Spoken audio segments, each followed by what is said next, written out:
Hello नमस्कार दोस्तों, बहुत बहुत स्वागत है आपका वैष्णवी न्यू एकेडमी के इस ऑफिशियल यूट्यूब चैनल पे। चलिए आज हम विज्ञान की श्रृंखला में हमारा पहला लेक्चर है पाचन तंत्र। पाचन तंत्र के ऊपर हम जो है आज चर्चा करेंगे। पाचन तंत्र को इंग्लिश में कहा जाता है डाइजेस्टिव सिस्टम। डाइजेस्टिव सिस्टम पढ़ने से पहले हम जानेंगे पाचन क्या है। तो आघुलनशील जटिल भोज्य पदार्थों को घुलनशील सरल भोज्य पदार्थों में बदलना ही पाचन कहलाता है। एक बार हम यहां पे परिभाषा को लिख रहे हैं। आघुलनशील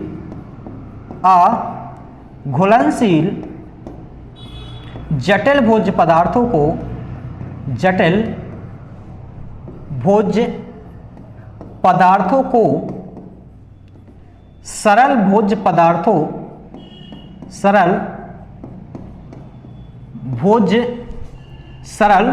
घुलनशील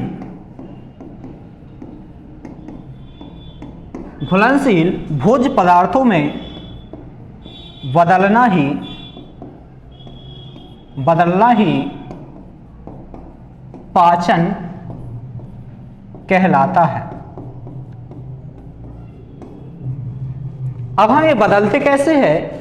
तो इसमें जो सहायता करते हैं दो चीजें करती हैं। पहला तो जल और दूसरी चीज है एंजाइम। ये जो अघुलनशील जटिल भोज्य पदार्थ है इसको सरल घुलनशील भोज्य पदार्थों में बदलने में महत्वपूर्ण भूमिका कौन कौन निभाता है? तो जल और एंजाइम। शरीर के जिस भी अंग में एंजाइम नहीं पाया जाएगा वहां पे पाचन की प्रक्रिया संभव नहीं है। अब हम पाचन करते क्यों हैं, ये आवश्यक क्यों है? तो देखिए हम जो है भोजन किस लिए करते हैं? ताकि हमें क्या मिल सके? ऊर्जा मिल सके। और कोई भी व्यक्ति कितना खाता है ये मायने नहीं रखता है, उसकी कोशिकाएं उस भोजन को कितना अवशोषित करती हैं वो मायने रखता है। दोस्तों आपने देखा होगा कि कई सारे लोग होते हैं जो खाते तो बहुत है पर वो मोटे नहीं होते हैं, और कुछ लोग कम खाते हैं लेकिन वो फिर भी मोटे हो जाते हैं। इसका कारण है कि जो वो खाते हैं उनकी कोशिकाएं उसको पूरा अवशोषित कर लेती हैं, और जो लोग मोटे नहीं हो पाते लेकिन खाते तो बहुत है तो उनकी कोशिकाएं उसको अवशोषित नहीं कर पाती। देखिए हमारी कोशिकाएं जो है सरल भोज्य पदार्थों को अवशोषित करती हैं, जटिल भोज्य पदार्थों को अवशोषित नहीं करती हैं, इसलिए पाचन जो है आवश्यक है। अब हम देखते हैं कि ये पाचन काय काय का करना है। तो हम देखें सबसे पहले तो देखते हैं कि भोजन के घटक क्या होते हैं। भोजन के घटक जो हम भोजन करते हैं, भोजन के घटक क्या क्या होते हैं? भोजन के घटक, तो भोजन के घटक कौन कौन से होते हैं? सबसे पहला होता है कार्बोहाइड्रेट होता है। दूसरा होता है वसा। तीसरा होता है खनिज लवण। चौथा होता है विटामिन, और पांचवा होता है प्रोटीन। ये सारे जो है भोजन के कंपोनेंट होते हैं या भोजन के घटक होते हैं। जब हम भोजन करते हैं तो उसमें क्या क्या चीजें पाई जाती हैं? प्रोटीन पाया जाता है, विटामिन पाए जाते हैं, खनिज लवण पाए जाते हैं, खनिज और लवण पाए जाते हैं, खनिज लवण पाए जाते हैं, वसा पाया जाता है और कार्बोहाइड्रेट पाया जाता है। ये जो कार्बोहाइड्रेट है, वसा है और प्रोटीन है, इनका हमें पाचन देखना है। तो देखिए सबसे पहले तो देखेंगे, मान के चलिए थोड़ी देर के लिए हमने क्या खाया। मान के चलिए थोड़ी देर के लिए हमने यहाँ पे देखें चावल खाए और क्या खाया? दाल खाई और रोटी। तो यहाँ पे जो चावल होते हैं, चावल में क्या पाया जाता है? वसा पाया जाता है, दाल में क्या पाया जाता है, प्रोटीन पाया जाता है, और रोटी में क्या पाया जाता है, कार्बोहाइड्रेट पाया जाता है। अब ये तो हो गया कौन सा रूप, जटिल रूप। इसको क्या में बदलना हमें, सरल रूप में। बसा का सरल रूप क्या होता है, बसी अम्ल होता है। बसा का सरल रूप होता है बसी अम्ल। प्रोटीन का सरल रूप होता है अमीनो अम्ल। प्रोटीन का सरल रूप होता है अमीनो अम्ल, और कार्बोहाइड्रेट का सरल रूप होता है ग्लूकोज। इसका सरल रूप होता है ग्लूकोज। जब ये जो है बसा, प्रोटीन, कार्बोहाइड्रेट, ये सब इनमें बदल जाएंगे तो हम समझ जाएंगे कि अब जो है पाचन अच्छे तरीके से हो गया है। अब देखिए इसको बदलने में कौन महत्वपूर्ण भूमिका निभाता है, तो जल और एंजाइम जो है दोनों महत्वपूर्ण भूमिका निभाते हैं। पाचन तंत्र को यहाँ पे हम दो भागों में बांट रहे हैं। पाचन तंत्र, पाचन तंत्र को इंग्लिश में बोला जाता है डाइजेस्टिव सिस्टम। Digestive system. इसमें देखो पहला तो होता है इसमें आहार नाल, एक होती है इसमें आहार नाल, इसको बोला जाता है एलिमेंट्री कैनाल, और दूसरा होता है सहायक पाचक ग्रंथियां। सहायक पाचक ग्रंथियां।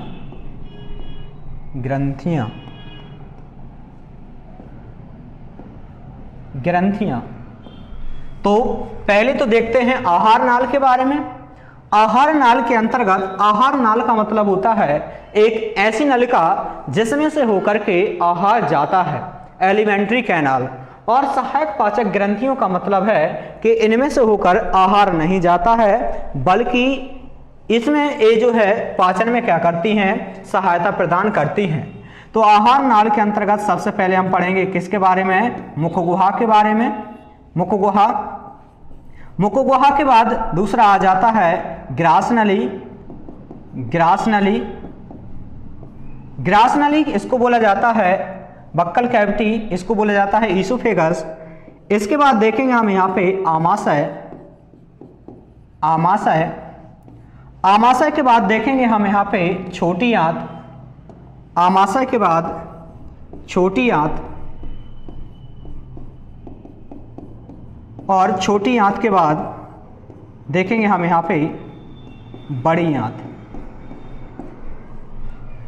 पाचक ग्रंथियों में हम सबसे पहले देखेंगे लार ग्रंथियां। इसके बाद देखेंगे हम अग्नाशय, और अग्नाशय के बाद देखेंगे यकृत। तो हम सबसे पहले देखते हैं यहाँ मुखगुहा में पाचन। तो हमारी पहली हेडिंग बनती है मुखगुहा में पाचन।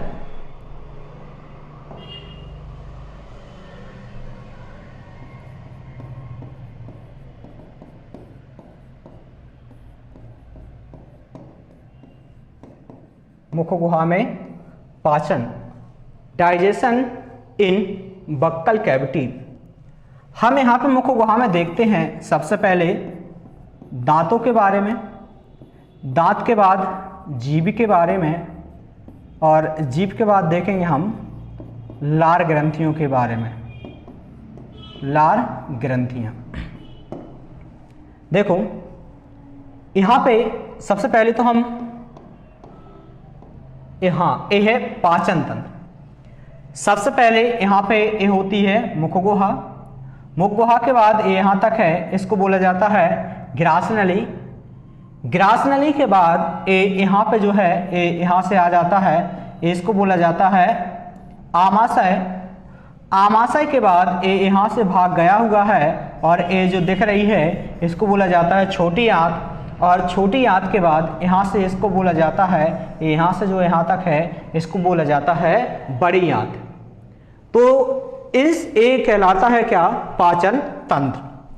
चलिए अब हम देखते हैं, सबसे पहले देखेंगे हम लार ग्रंथियों के बारे में। सबसे पहले देखते हैं लार ग्रंथियों के बारे में। देखिए, मानव शरीर में 3 प्रकार की लार ग्रंथियां पाई जाती। सबसे पहले होता है सबलिंगुअल ग्लैंड। देखिए यहाँ पे एक होती है सबलिंगुअल, दूसरी होती है सबमैंडिबुलर और तीसरी होती है पैरोटिड। इसका एक और नाम है, उसको बोला जाता है अलीजिह्वा, इसको अधोहनु बोला जाता है और इसको उपकरण ग्रंथि बोला जाता है।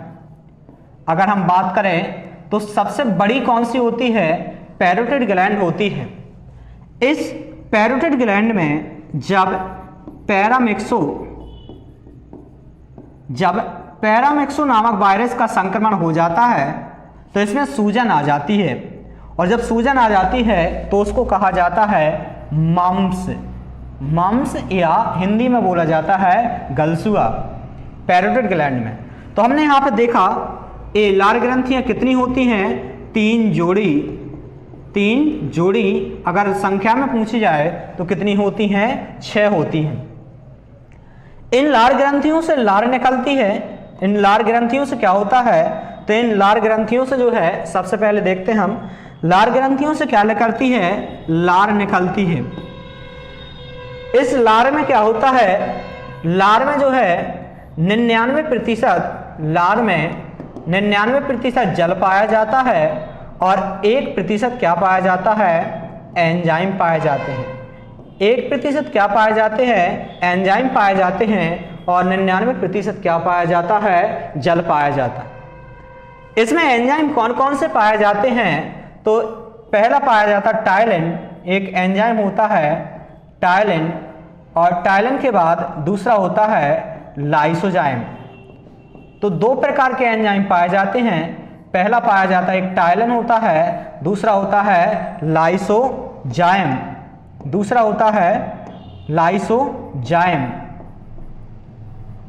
ये जो टायलिन होता है, ये टायलिन स्टार्च को काय में बदल देता है? स्टार्च को माल्टोज में बदल देता है। ये स्टार्च को जो है माल्टोज में बदल देता है। ये स्टार्च क्या है और माल्टोज क्या है? तो देखो, जब भी हम देखते हैं भोजन को, तो भोजन को जटिलता के आधार पे जो है हम 3 भागों में बांट सकते हैं। एक होता है एक अड़ुक शर्करा,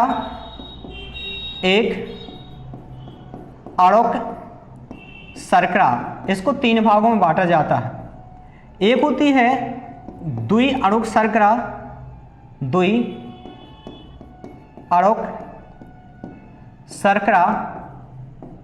और तीसरी होती है बहु अड़ुक शर्करा। इसको बोला जाता है मोनोसैकेराइड।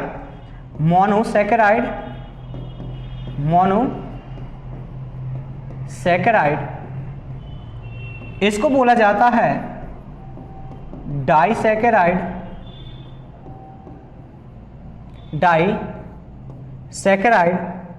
और इसको बोला जाता है पॉलीसैकेराइड।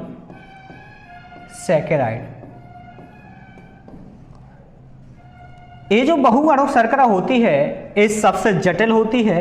ये क्या होती है? जटिल होती है। और ये क्या होती है? सरल होती है। और ये होती है सबसे सरल।